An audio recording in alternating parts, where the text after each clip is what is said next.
Bonsoir Laurent Nunez. Bonsoir Ruth Krief. Merci d'être notre invité. Vous êtes le secrétaire d'État auprès du ministre de l'Intérieur. Cet après-midi, Christophe Castaner, c'était en direct sur BFM TV, a donné une conférence de presse pour annoncer plusieurs mesures, notamment contre le racisme dans la police, contre certaines méthodes d'interpellation musclées. Il répond ainsi à différentes manifestations qui ont eu lieu depuis plusieurs jours. Mardi dernier, 20 000 personnes à Paris. Et samedi dernier, enfin avant-hier, nouvelle journée de mobilisation. Près de 23 000 personnes sur toute la France. Demain, nouvelle manifestation prévue à Paris. Qu'est-ce qui se passe ?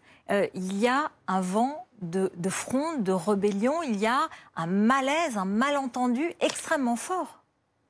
Il n'y a pas de malentendu. Vous savez, nous sommes confrontés ces derniers temps, mais ça a toujours existé, à des actes fautifs isolés. Des actes fautifs isolés où parfois on veut tirer de manière un peu précipitée les conséquences d'enquêtes judiciaires qui sont encore en cours sans qu'une faute ait pu être établie. Et à partir de là, on jette un peu l'opprobre sur une institution, sur ces institutions que sont la police nationale et la gendarmerie nationale. Il n'y a pas de malaise, il y a la faute de certains qui parfois, encore une fois, vient entacher l'excellent travail, le remarquable travail que reconnaissent d'ailleurs tous les Français, toutes les Françaises de la police nationale et de la gendarmerie nationale qui sont en première ligne pour lutter contre la délinquance, le terrorisme, les violences intrafamiliales qui sont présentes. Personne ne nie la qualité de ce travail, personne ne nie que nos forces de l'ordre sont des piliers de la République et à ce titre, ils doivent être exemplaires et nous sommes évidemment intransigeants sur cette exemplarité. Oui, mais vous avez besoin de le répéter aujourd'hui. Vous avez besoin de faire une conférence de presse. Vous avez besoin de le montrer parce qu'il y a une colère qui est montée, il y a une inquiétude qui est montée. Il y a un certain nombre de jeunes Français dans les rues de Paris, dans les rues de France, qui disent on a peur de la police. Non, enfin, je crois qu'il faut bien comprendre. Il y a une colère qui monte et moi je suis aussi parfois un peu indigné de voir encore une fois, je dis mon indignation de voir que parfois on jette l'opprobre sur toute une institution, la police nationale, la gendarmerie nationale, à partir, encore une fois, je le redis, d'enquêtes judiciaires qui ne sont pas encore abouties, de fautes de certains, qui sont des fautes graves, ce qui n'y est pas nié, qui sont des fautes graves. Ça peut être des actes ou des propos racistes, ça peut être des comportements, enfin l'usage de la violence disproportionnée et illégale, qui sont le fait d'une minorité et qui ne doivent pas être généralisés. Et pour cela, il faut être exemplaire. Et les mesures qui ont été rappelées aujourd'hui, que nous avons souhaité mettre en œuvre, sont des mesures qui précisément visent à assurer nos concitoyens de l'exemplarité des forces de l'ordre, mais aussi à protéger les forces de l'ordre de ces critiques qui sont globalement très injustes, puisqu'encore une fois, ce ne sont le fait que d'une minorité de personnes. Mais il faut prendre en compte cette exigence d'exemplarité. Tolérance zéro contre le racisme, on a un peu envie de dire, bon, c'est un peu une incantation, parce que le ministre de l'Intérieur dit aujourd'hui, on va suspendre un fonctionnaire s'il y a une suspicion de racisme. On a envie de dire, mais peut-être que ça aurait pu être fait avant.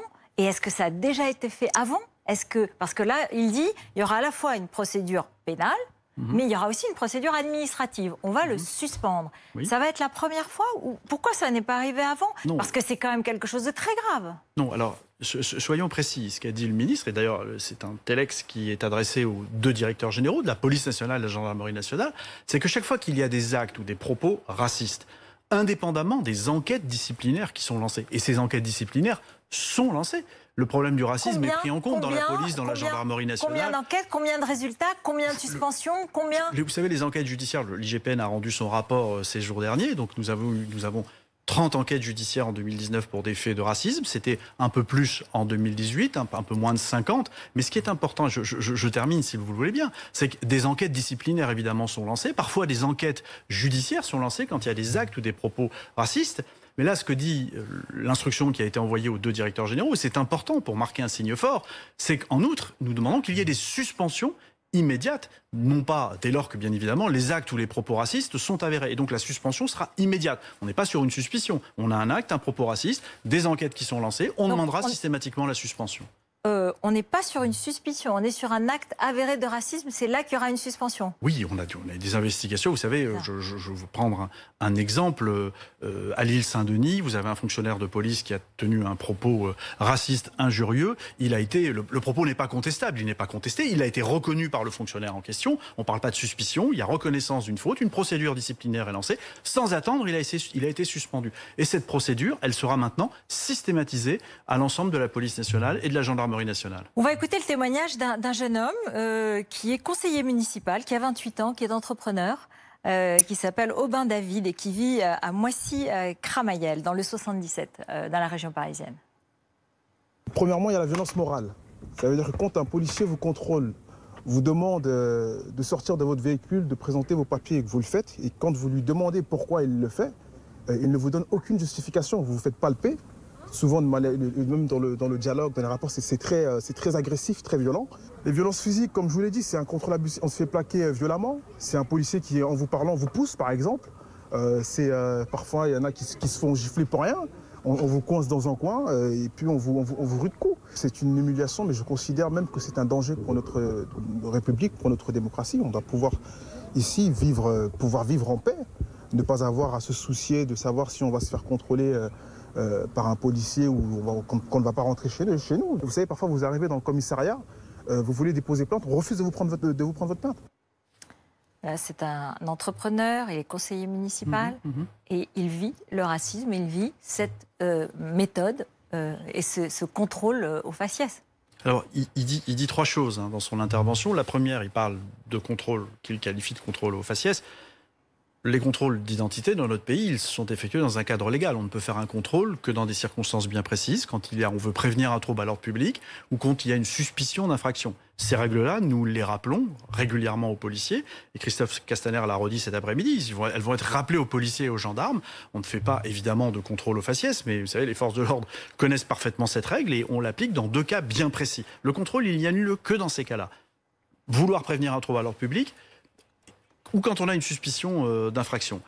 Sa deuxième remarque concerne... Pas le contrôle. Il dit le contrôle n'est pas justifié. On ne me dit pas pourquoi on me contrôle. Alors, en général, les policiers, quand il y a une suspicion d'infraction, je crois connaître un peu le métier de policier pour avoir encadré des forces de l'ordre. Généralement, ils communiquent le motif du contrôle. Et ça semble évidemment indispensable. Ensuite, il évoque des violences policières. Moi, je ne connais pas le contexte de l'affaire dont il parle, mais évidemment, des suspicions de violences policières.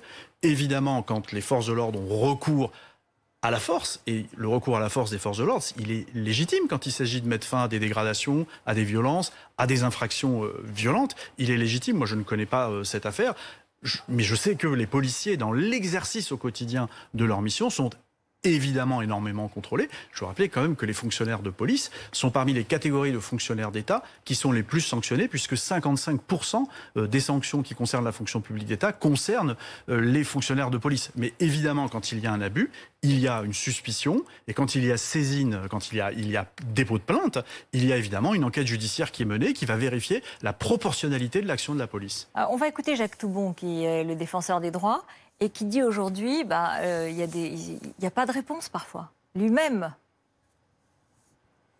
J'ai eu l'occasion de dire que dans un certain nombre de cas, des policiers avaient eu des comportements discriminatoires.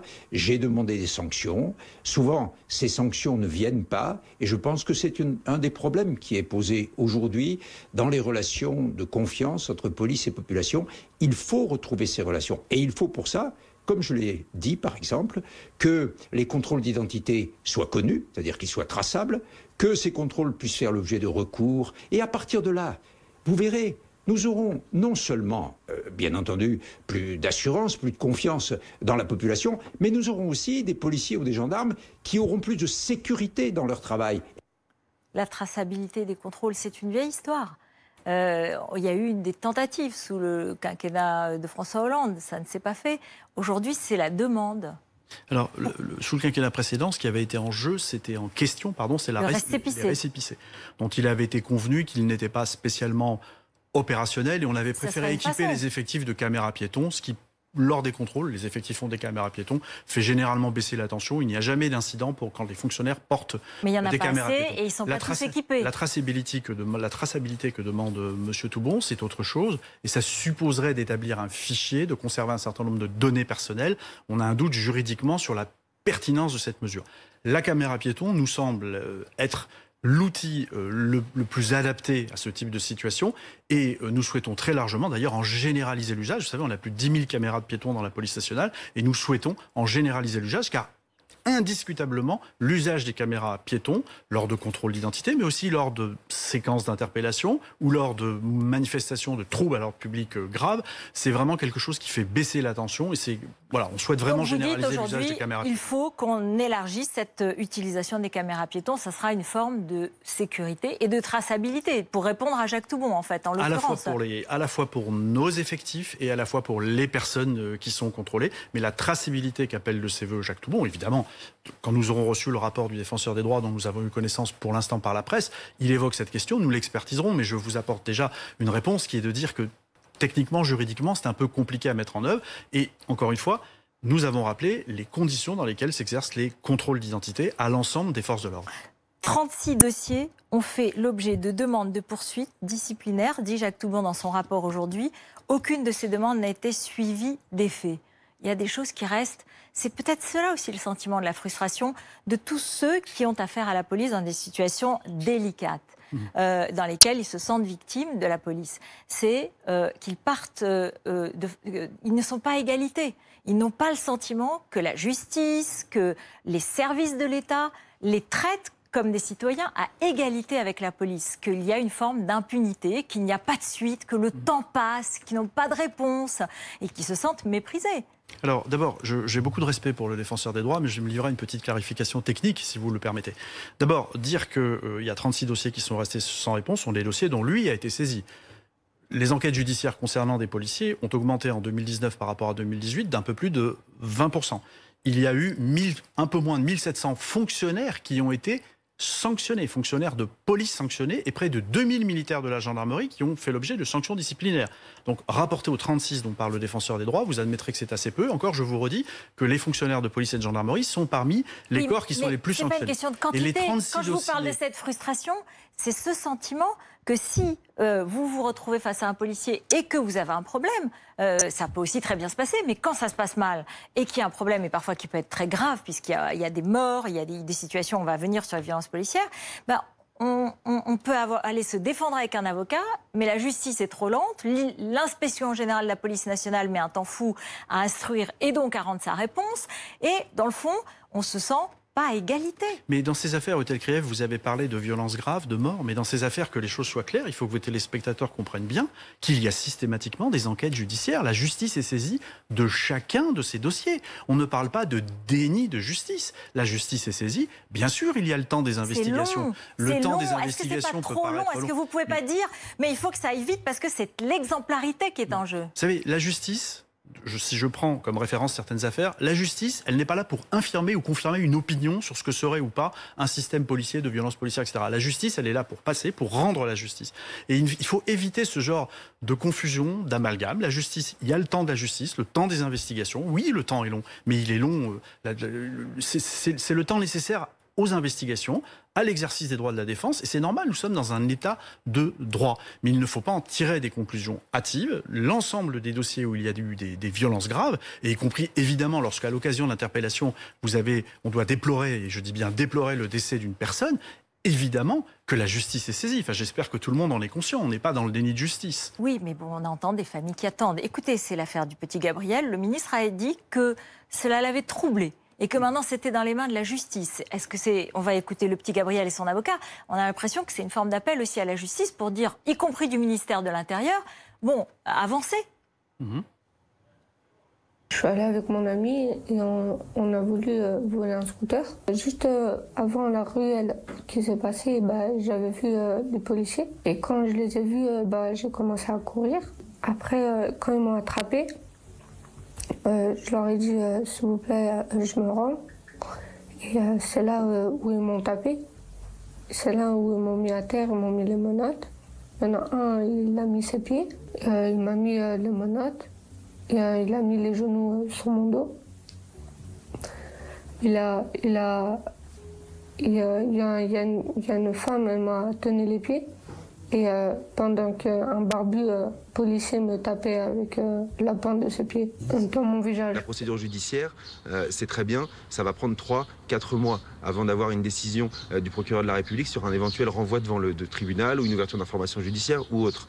Le problème, c'est que qu'est-ce qu'on fait du policier qui, délibérément, envoie 3 à 4 coups de pied dans le visage d'un enfant pendant ces 3 ou 4 mois? On continue à lui demander de maintenir l'ordre avec la vision qu'il a de ce métier? Ça me paraît totalement inconcevable et c'est bien pour ça qu'il existe une procédure administrative et qu'il est parfaitement possible de suspendre ce policier dans l'attente des résultats de l'enquête judiciaire. J'ose espérer qu'il y aura des mesures conservatoires, notamment la suspension administrative, pour que ce qui est arrivé à Gabriel ne puisse pas se reproduire pour d'autres personnes. Voilà, c'est l'avocat du petit garçon de 14 ans.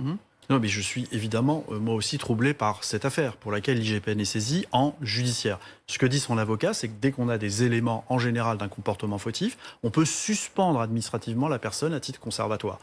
Est-ce que c'est le cas, là, maintenant? Pour l'instant, ça n'est pas le cas, mais nous avons, avec le ministre de l'Intérieur, demandé évidemment un rapport sur cette affaire. La justice fait son travail. Nous aurons un rapport, un certain nombre d'éléments d'information, pour autant qu'on puisse les obtenir de la justice. Mais je n'ai pas de doute là-dessus. Et évidemment que nous sommes en mesure, dès que nous avons connaissance des faits, de prendre des mesures de suspension administrative. Vous savez, on en prend tout le temps. Le directeur général de la police en signe régulièrement des mesures de suspension administrative. Et l'avocat qui s'exprime, il le sait parfaitement, il le sait pertinemment. On va parler des méthodes, parce qu'effectivement, le ministre de l'Intérieur a évoqué un certain nombre de mesures pour renouer la confiance, parce que c'est cela qui est en jeu, évidemment. Et dans la méthode, il a annoncé la fin de la méthode de l'étranglement. Or, beaucoup ont dit, mais pourquoi est-ce que, et notamment la famille de Cédric Chouviat, qui était ce livreur, qui a été au cours d'un contrôle, d'un simple contrôle routier, qui s'est retrouvé mort ensuite. Elle dit, mais pourquoi est-ce que vous ne faites pas une véritable revue, un véritable travail, peut-être l'interdiction de ce qu'on appelle le plaquage ventral? Alors, évidemment, la mort de Cédric Chouviat, c'est un drame. Personne ne doit mourir à l'occasion d'un contrôle de police. C'est clairement un drame. Ce qui a été décidé, c'est de passer en revue l'ensemble des gestes techniques de police. Mais je ne vais pas vous les détailler tous. Il faut savoir que quand un individu ne se laisse pas interpeller, ce qui était le cas au cas d'espèce, mais ce qui arrive dans d'autres situations, il faut forcément le conduire au sol pour le menotter. C'est très technique, mais il y a effectivement plusieurs techniques qui sont employées. Il y en a, elles sont diverses et variées. L'idée, c'est de mettre quelqu'un au sol, le contenir le moins longtemps possible, évidemment, pour le menotter et pouvoir l'embarquer au commissariat ou à la brigade de gendarmerie. C'est ça, les gestes techniques. Nous avons passé en revue l'ensemble de ces gestes. Les deux directeurs généraux ont passé en revue l'ensemble de ces gestes. Et il est apparu que la technique du plaquage par le cou, ou ce qu'on appelle aussi la technique de l'étranglement, était sans doute plus dangereuse que d'autres. Et donc, il a été décidé d'y renoncer. Donc, de ne plus...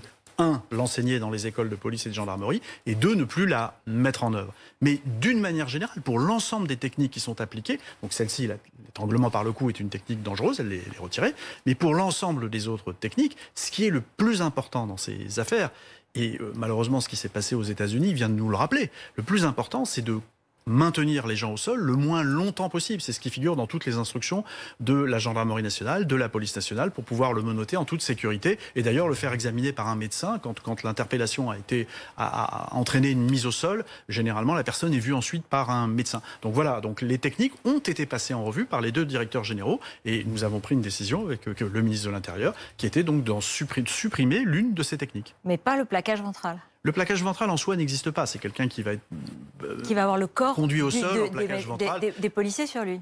Certains policiers peuvent faire un point de pression le temps de mettre les menottes. Et il faut que ça dure le minimum de temps.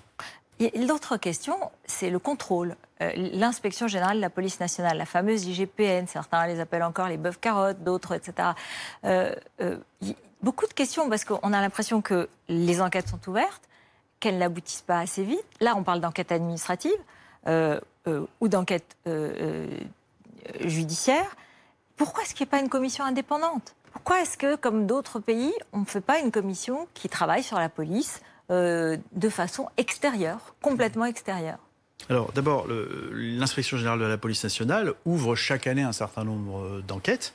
En 2019, c'était un peu moins de 1500 enquêtes. J'ai donné le chiffre tout à l'heure, sur les manifestations de Gilets jaunes, en l'occurrence. Et puis, chaque année, elle en clôture autant. C'est-à-dire qu'il y a autant d'enquêtes qui sont clôturées, transmises au parquet, pour lesquelles une suite est donnée. Donc la justice, l'IGPN fait son travail sous l'autorité de la justice, et la justice, dans ce pays, est quand même, c'est une autorité indépendante. Simplement, ce qui a été souhaité dans certains cas pour les affaires les plus emblématiques, et dès lors que nous considérons qu'il doit y avoir une enquête administrative, il a été souhaité que l'inspection générale de la police nationale, mais aussi l'inspection générale de la gendarmerie nationale, soit placée un peu sous la coupe, sous la coordination de l'inspection générale de l'administration, qui est la grande inspection générale du ministère de l'Intérieur, pour pouvoir mener elle-même des investigations en administratif.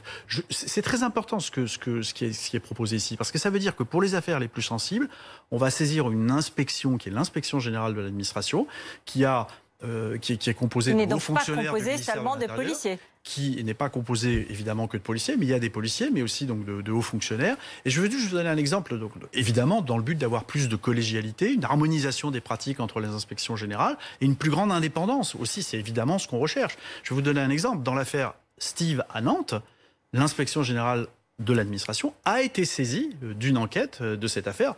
Enquête d'ailleurs, donc qui est venue en plus de l'enquête de l'inspection générale de la police nationale et qui a apporté un éclairage tout à fait intéressant sur les faits qui s'étaient produits ce soir-là. Donc voilà, donc c'est effectivement une avancée importante, institutionnelle importante, qui va être mise en place maintenant et qui a été annoncée cet après-midi. Et donc vous attendez cela, vous attendez que cela remette de la confiance. Vous parlez aussi de formation au racisme, c'est-à-dire à faire attention, à être vigilant sur le racisme.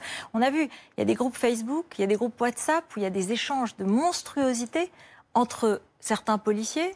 Il y a des chiffres et des phrases horribles. Vous êtes déterminé vraiment. D'abord, est-ce que vous avez été surpris? Parce que quand on lit les phrases, on ne les a pas montrées, mais, évidemment raciste, antisémite, homophobe, et avec des échanges, et avec des témoins. Évidemment que nous sommes c'est surpris. stupéfiant. Et je suis surpris, mais je suis même choqué des propos qui peuvent être tenus sur ces groupes Facebook, qui ne sont pas composés que de gendarmes et de policiers. Donc, le ministre de l'Intérieur a exercé un article 40 sur le groupe qui nous a été signalé. Des investigations sont en cours. Évidemment, nous sommes déterminés à aller le plus loin possible dans cette affaire. Essayez déjà de déterminer, mais ça c'est la justice qui est saisie, qui sont les administrateurs de ce compte. Ça c'est quelque chose d'extrêmement important. Qui sont les administrateurs de ce compte?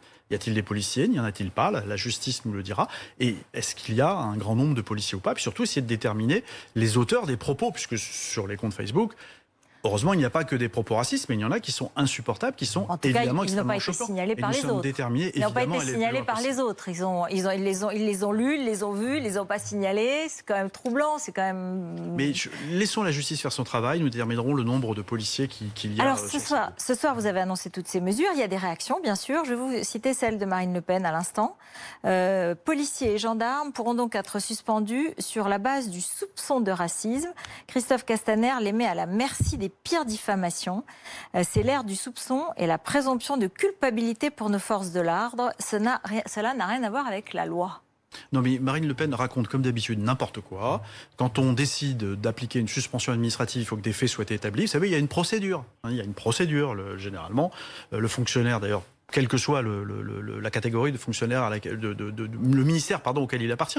Il y a une procédure, il y a un avocat, il y a les droits de la défense qui s'exercent. Donc la suspension, elle est fondée sur des faits précis. C'est pas sur une suspicion. Et je ne crois pas que ce soit ce qui ait été dit. Simplement, nous souhaitons, chaque fois que les faits sont avérés, que des enquêtes sont engagées, qu'il y ait systématiquement une suspension. C'est pas tout à fait la même chose que ce que vous dit Madame Le Pen. Vous pensez que les syndicats de policiers ne vont pas être très inquiets, très agacés, vont pas se sentir un peu désarmés? Vous savez, les syndicats de policiers, il se trouve que je parle quand même beaucoup avec eux, je les connais de longue date, et évidemment que ces mesures, on les a discutées avec eux, et les policiers savent très bien que ces mesures immédiates de suspension de propos racistes qui sont tenus dans la police nationale, et c'est la même chose dans la gendarmerie nationale, ils savent très bien que ces mesures, elles sont justes et qu'elles les protègent elles-mêmes de ces quelques brebis galeuses qui n'ont rien à faire dans leur rang. Et ils le disent d'ailleurs eux-mêmes très clairement, et je les en remercie d'ailleurs, puisque sur ces mesures-là, ils sont évidemment en soutien du ministère de l'Intérieur. Demain, manifestation à 18h à Paris, vous êtes inquiet? Il peut y avoir des dérapages, il peut y avoir des violences?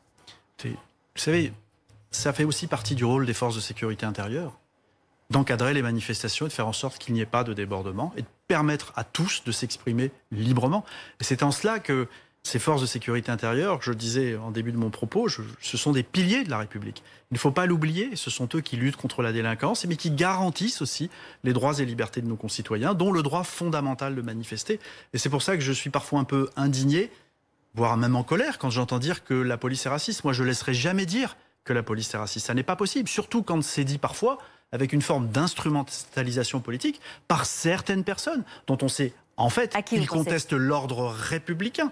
Il y a certaines formations politiques qui stigmatisent la police, qui considèrent que les violences policières, finalement, c'est une institution au sein de la police nationale. C'est faux. Moi, je ne laisserai jamais dire ça.